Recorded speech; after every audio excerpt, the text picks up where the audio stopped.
Okay, let's get this started.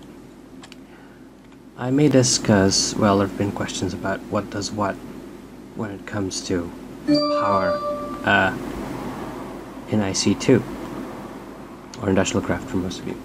So I'm started off with this solar panel, which is from a separate add-on that comes with the Technics pack. It's basically a stack of 512 solar panels in one, so it outputs at a voltage of 512 EU, which we put through glass fiber cable, which is one of the few cables, aside from high voltage cable, which we'll get to later, that can actually take 512 EU in voltage. Now I put this in an MFSU, which is 512 EU. This one's not charged, of course. Output through its output face, of course, again into a fiberglass cable. Now, to show how this works, I put this into an HV transformer on a normal side,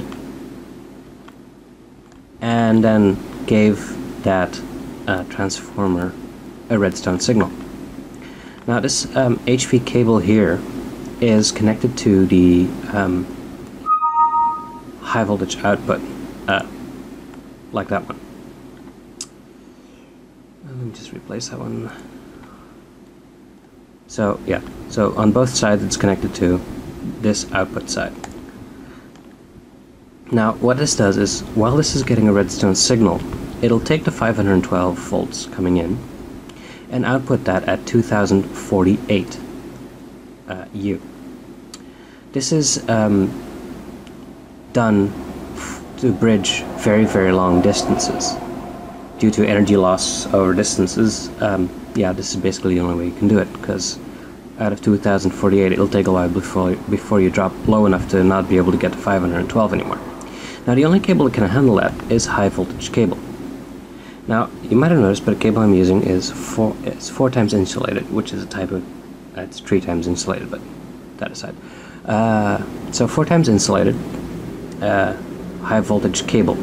If you use less insulation, you'll lose more power over distance. Also, you'll have a higher chance of getting shocked and killed. Using a cable without insulation is possible, but not recommended if anyone will ever get near it, because they'll get shocked and die. So running through this cable right now is 2048 voltage. Put that back into a high voltage transformer, and without the redstone signal, it'll actually do the opposite way. So it'll take the high voltage face, the one with the 3 marks on it, and output a lower voltage on the other faces. So it'll take the 2048 coming from the cable and output back at 512, which I put in this case back into an MFSU, which then we can output back through a glass fiber cable.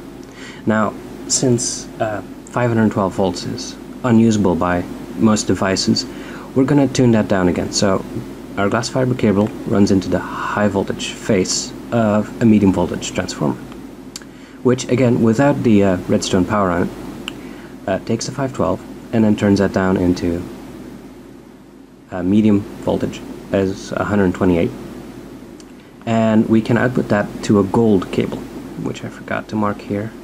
I did that for yeah.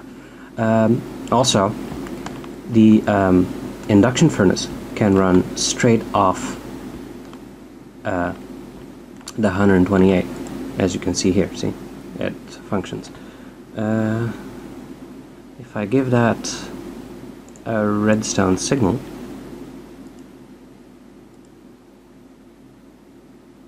it'll work properly. See, heat's going up.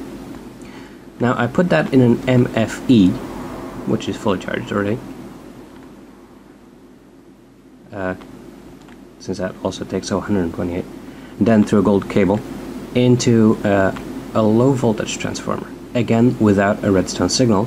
So it'll take the voltage from the high voltage face 128, and turn that into 32 and output that, and any of the low voltage phases, in this case into a copper cable, which is the lowest cable that you can use for normal usage. There's one more cable that's lower, but that can only take like 5 volts and is only used in certain solar array setups.